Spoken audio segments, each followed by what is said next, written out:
The key wasn't the inheritance. It was a rusted brass thing, small enough to sit in the center of a man's palm, attached to a piece of masking tape with 3 words written in his father's handwriting. "You'll know when." But standing in that lawyer's office, with his brother's laughter still echoing off the wood-paneled walls, Victor Hale had no idea when. He had no idea about anything anymore. The will reading had been set for a Tuesday morning in November, which felt appropriate. November in Kelowna was the month that couldn't decide what it wanted to be.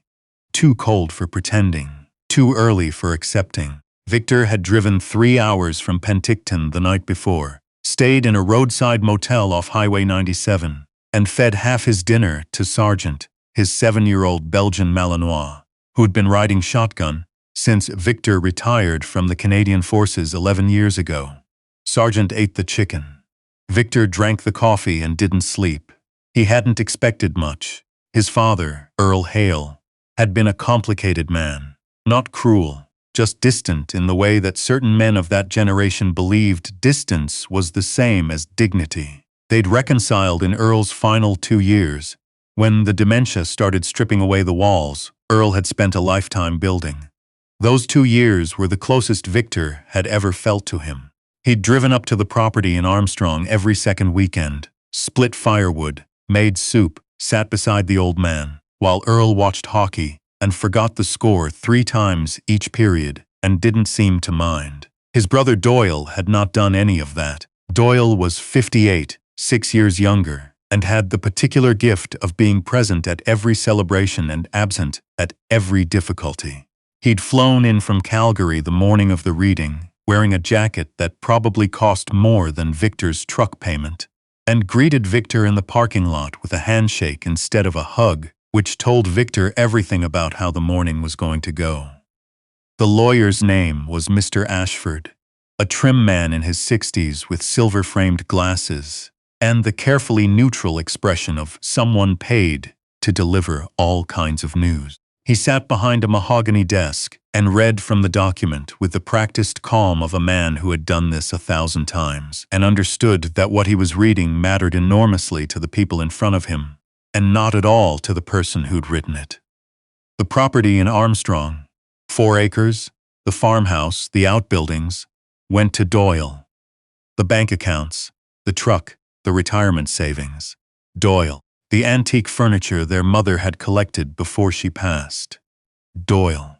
Victor sat very still and listened to his brother inherit everything their father had built over 60 years, and he kept his face exactly as neutral as Mr. Ashford's because he was a man who had learned, in 31 years of military service, that the most dangerous thing you could do in any situations was let someone see that you were wounded. Then Mr. Ashford set down the document, opened the top drawer of his desk, and placed a small envelope on the surface between them. Victor's name was written on it in Earl's handwriting. "Your father asked me to give you this personally," Mr. Ashford said. He was quite specific about the timing. Doyle leaned over to look. "That's it? That's the whole thing?" Victor picked up the envelope. Inside was the key. Brass, rusted at the teeth, the masking tape label soft with age. "You'll know when." Doyle started laughing. Not cruelly, not exactly. It was the laugh of a man who was already calculating what he'd do with 4 acres of Okanagan land and couldn't quite contain the pressure of that calculation. "A key," he said. "Dad left you a key." He shook his head. "Christ, Victor," even at the end. Victor put the key in his jacket pocket. He thanked Mr. Ashford. He shook his brother's hand again in the parking lot, and Doyle was already on his phone before Victor reached his truck. Sergeant was waiting in the passenger seat, ears forward, reading Victor's face the moment he opened the door. "We're okay," Victor told him. He wasn't sure that was true, but Sergeant seemed to accept it, and they drove back to the motel in silence. He turned the key over in his hand that night, sitting on the edge of the bed while Sergeant lay across his feet. It was an old key. Pre-war style, the kind that fit a padlock or a strongbox. Victor had no memory of ever seeing it before. He thought about calling Doyle and asking if he knew what it opened, then decided against it. Doyle would either not know or not tell him. And either way, the conversation would cost Victor more than it gave him. He slept 3 hours. At 6 in the morning, his phone rang. It was Mr. Ashford. "I apologize for the early hour," the lawyer said. "But I have something I need to show you. Would you be willing to meet me at your father's property this morning? Not the farmhouse. I'll explain when you arrive. There are directions I'm meant to give you." Victor looked at Sargent. Sargent looked back at him. "I'll be there in 40 minutes, Victor said. The directions led him past the farmhouse, where Doyle's rental car was conspicuously absent, Doyle having apparently returned to Calgary already, satisfied with his inheritance, and down a gravel track that cut through the back field toward the tree line. Victor hadn't been back here in years. Earl had stopped managing the back acreage when his health declined, and the field had gone to dry grass and thistle. But the track was clear, recently driven, and it wound through a stand of ponderosa pine until it opened into a small clearing. Mr. Ashford was already there, standing beside a late-model Subaru, with his hands in his coat pockets against the November cold. And in the clearing, half hidden under a lean-to that someone had built against the eastern tree line, was a structure Victor hadn't known existed. It looked like a workshop or a storage shed from the outside. Cedar planking, a metal roof, a heavy door with a padlock. The padlock was the old kind, brass rusted at the catch. Victor reached into his pocket.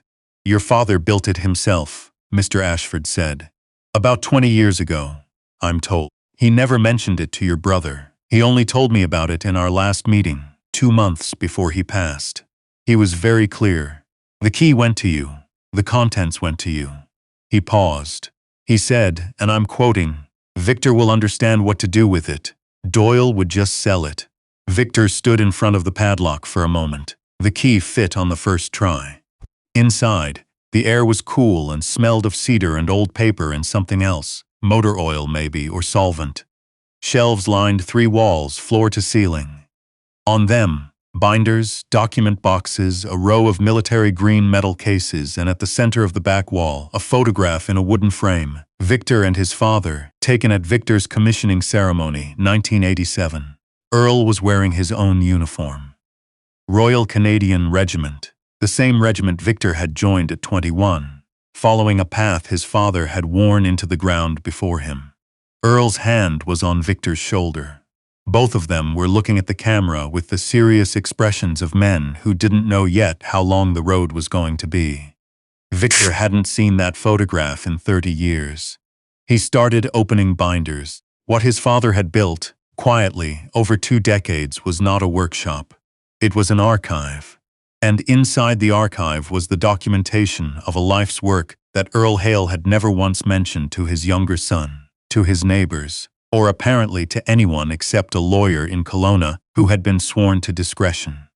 Earl had been investing since 1978, not dramatically, not stocks or speculation, but steadily, methodically, the way Earl did everything: land, agricultural property, timber rights in the north in Okanagan, a partnership stake in a small equipment company outside Vernon that had apparently been acquired by a larger firm in 2019 for a sum that made Victor sit down on the stool in the corner and read the page 3 times to make sure he'd understood the decimal points correctly. There was a letter at the front of the first binder. Earl's handwriting, steadier than Victor remembered from his recent visits. This had been written years earlier, when Earl still had full command of his hand and his thoughts. "Victor," it began, "I know how the will reads. I know what you're thinking. You always did know what you were owed and never once asked for it, which is why I knew you'd never find this unless I made sure someone put the key in your hand myself. What's in this shed is yours, all of it. The documents, the accounts, the records. Mr. Ashford has the full accounting and knows what to do. Doyle got the things that mattered to him. The things that mattered to me are in this room. I was not always a good father to you. I know that. By the time I understood how much that cost you, it was too late to undo it, so I did the only thing I knew how to do instead. I kept working. I want you to use this the way you would have used it back then. If I'd given it to you when you were young enough to build with it, I should have. I'm sorry I didn't. There is approximately $3.4 million across the accounts and assets documented here, plus whatever the lawyer has arranged since. Don't let it make you someone you're not. You never were, and it would be a waste to start now. Your father, Victor, read the letter twice. Then he folded it along its original crease and put it carefully in his inside jacket pocket, next to the key. Sargent had followed him inside and was sitting at his feet, watching him with the amber-eyed patience of a dog who understood that some moments required nothing more than presence. Victor put his hand on the dog's head. "Okay," he said. To Sargent, to himself, to the cedar walls and the binders and the photograph on the wall. "Okay." It took 4 months to work through everything. Mr. Ashford, who turned out to be a patient and meticulous man with a gift for translating legal complexity into plain language, guided Victor through the accounts, the asset valuations, the process of formally transferring everything into Victor's name.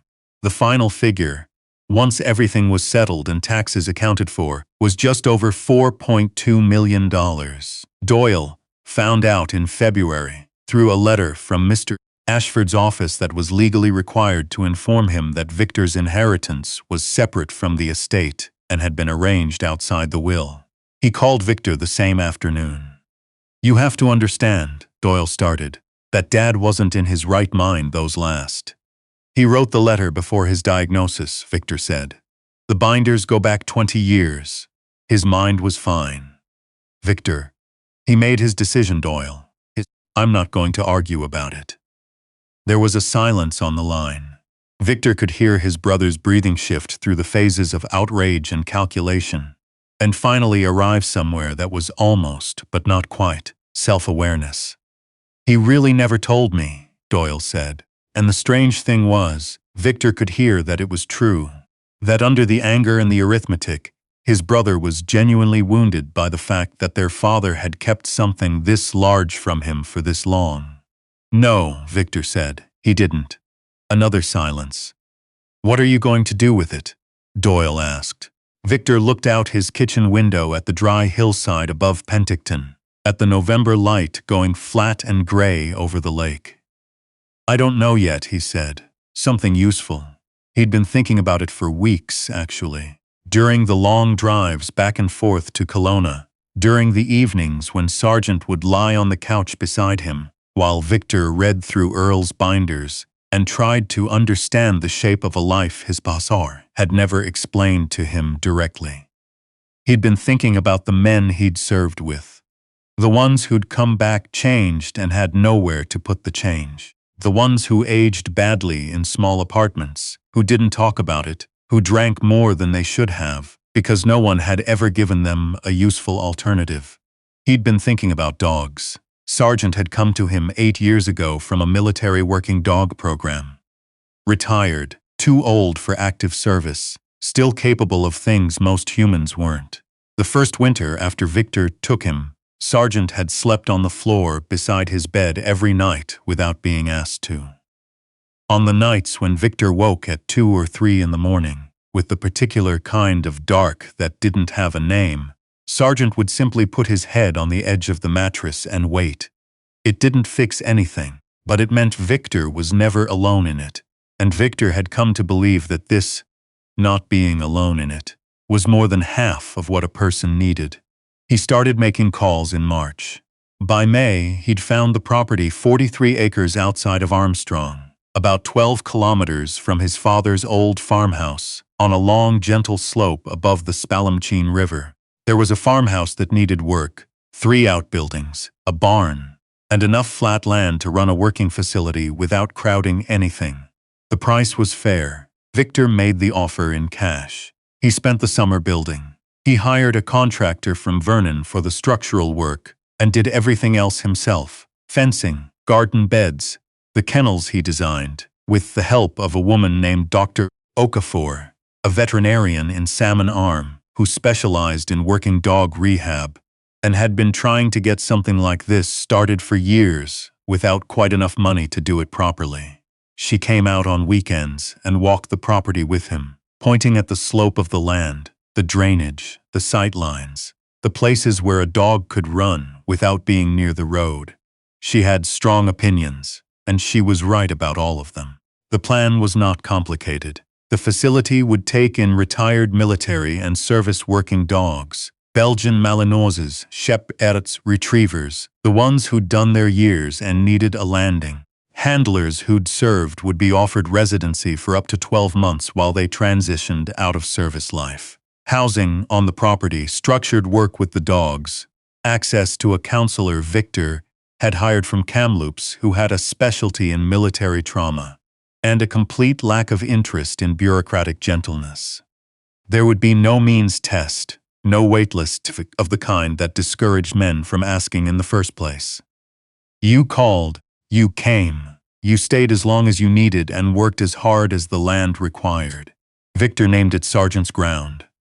The opening in October drew a small crowd, mostly word of mouth, mostly veterans networks, a few local journalists who'd heard about it and wanted the story.